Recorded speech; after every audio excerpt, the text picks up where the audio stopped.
చిత్ర పరిశ్రమకు సంబంధం లేని వ్యక్తి పేరుతో అవార్డులు అందజేయడం అవివేకమన్నారు పగుడాకుల బాలస్వామి. ఎంతో మంది మహానటులు నందమూరి తారక రామారావు, అక్కినేని నాగేశ్వరరావు, శోభన్ బాబు, కృష్ణ, దాసరి నారాయణరావు, రావు గోపాలరావు, సావిత్రి తదితర మహానటులు తెలుగు చిత్ర పరిశ్రమకు ఎంతో సేవ చేశారు. తెలుగు ప్రజలు ఒప్పించి, మెప్పించి, నవ్వించి, ఆనందింపజేశారు.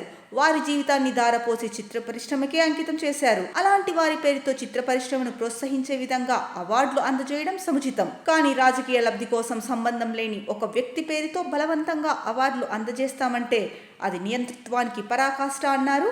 ఇక భారత ప్రభుత్వానికి వ్యతిరేకంగా, ఆపరేషన్ కగార్కు వ్యతిరేకంగా గద్దర్ భార్య, గద్దర్ కూతురు పాటలు పాడుతూ మాట్లాడుతుండడం దేశాన్ని ధిక్కరించడం కాదా అని ప్రశ్నించారు. దీనిపై మరింత వివరంగా పగుడాకుల బాలస్వామి వివరిస్తున్నారు. ఆయన మాటల్లోనే విందాం. నమస్కారం. ఈరోజు తెలుగు చిత్ర పరిశ్రమకు చాలా కాలం తర్వాత అవార్డులు అందజేయడం శుభ పరిణామం. అయితే సంబంధం లేని ఒక వ్యక్తి పేరుతో గద్దర్ అవార్డులు అంటూ నంది అవార్డు ప్లేస్లో గద్దర్ అవార్డులు అందజేయడం అనేది సముచితం కాదు. ఎందుకోసం అంటే చిత్ర పరిశ్రమకు సంబంధం లేని ఒక వ్యక్తి పేరుతో అవార్డులు అందజేయడం అంటే ఆ యొక్క చిత్ర పరిశ్రమను అవమానం చేసినట్టే. ఎన్టీఆర్, ఏఎన్ఆర్, శోభన్ బాబు, కృష్ణ, రకరకాల సావిత్రి లాంటి పెద్ద పెద్ద నటులు తెలుగు ప్రజలను ఒప్పించి, మెప్పించి, ఆనందింపజేసినటువంటి నటులు ఉన్నారు చాలామంది. వాళ్ళ పేరుతో అవార్డులు ఇవ్వడం అనేది సముచితం, సంప్రదాయం, పద్ధతి.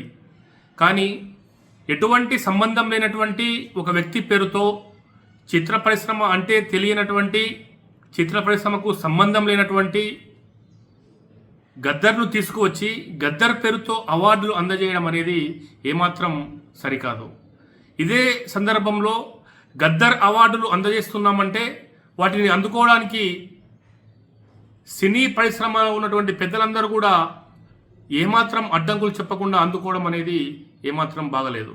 ఎందుకోసం అంటే గద్దర్ ఎవరు, మా చిత్ర పరిశ్రమకు ఆయనకు సంబంధం ఏమిటి, ఆయన పేరుతో అవార్డులు ఇవ్వడం ఏమిటి అని చెప్పేసి ముఖ్యమంత్రి గారికి కావచ్చు, పాలకులకు మాట మాత్రం ప్రశ్నించకుండా ఇస్తున్నారు కదా అని చెప్పేసి ఎగేసుకొని వెళ్ళి అందుకోవడం అనేది కరెక్ట్ కానే కాదు. ఎందుకోసం అంటే సంబంధం లేనటువంటి వ్యక్తి పేరుతో ఇంత మహోన్నతమైనటువంటి అవార్డులు ప్రదానం చేస్తుంటే దానిని ఏ విధంగా అందుకుంటున్నారు ఒక్కసారి ఆత్మవిమర్శ చేసుకోవాలి.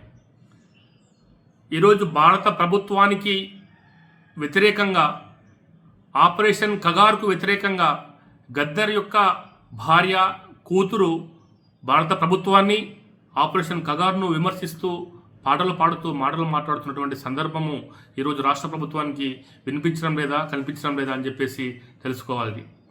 ఈరోజు ఇదే గద్దర్ పేరుతో అవార్డులు మొండిగా అందజేస్తే ఆ యొక్క మహా నటులను ఎన్టీఆర్, ఏఎన్ఆర్, మిగతా కృష్ణ, శోభన్ బాబు అనేకమైనటువంటి మహానటులను అవమానించినట్టు కాదా? ఒక్కసారి చిత్ర పరిశ్రమ ఆలోచించుకోవాలి. మొండిగా వెళ్తాం మేము, ఒక నియంతృత్వంగా మేము చెప్పిందే వినాలి, మేము చెప్పిందే చేయాలి, సంబంధం ఉన్నా లేకున్నా ఇదే పేరుతో మేము కొనసాగిస్తామని చెప్పేసి మూర్ఖంగా నియంతృత్వ ధోరణి ప్రదర్శిస్తే మనమంతా కూడా చరిత్ర తెలుసుకోవాలి. హిట్లర్ గురించి, నియంతృత్వ గురించి తెలుసుకోవాల్సిన అవసరం లేదు. గతంలో ఉన్నటువంటి తెలంగాణలో ఉన్నటువంటి పాలకులు నియంతగా వ్యవహరించి ఏ విధంగా ఈరోజు వాళ్ళ యొక్క వ్యవహారం కొనసాగుతుందో తెలుసుకుంటే సరిపోతుంది. కాబట్టి నియంతృత్వ ధోరణి మానుకొని తెలుగు చిత్ర పరిశ్రమకు సంబంధం లేనటువంటి ఒక వ్యక్తి పేరుతో అవార్డులు అందజేయడం అనేది మూర్ఖత్వము. ఈరోజు ఎంతోమంది జాతీయవాదులను, ఎంతోమంది దేశభక్తులను, ఎంతోమంది విద్యార్థులను, పోలీసులను పొట్టన పెట్టుకున్నటువంటి ఒక వ్యక్తి పేరుతో అవార్డులు అందజేస్తుంటే ఇది ఏ విధంగా వెళ్తుంది రాష్ట్ర ప్రభుత్వము, ఎంతటి నియంతృత్వము అనేటటువంటి విషయం ప్రజలు, చిత్ర పరిశ్రమ, మేధావులు, ప్రముఖులు, జర్నలిస్టులు, రచయితలు అందరూ కూడా ఆలోచించాల్సినటువంటి అవసరం ఎంతైనా ఉంది. నమస్తే.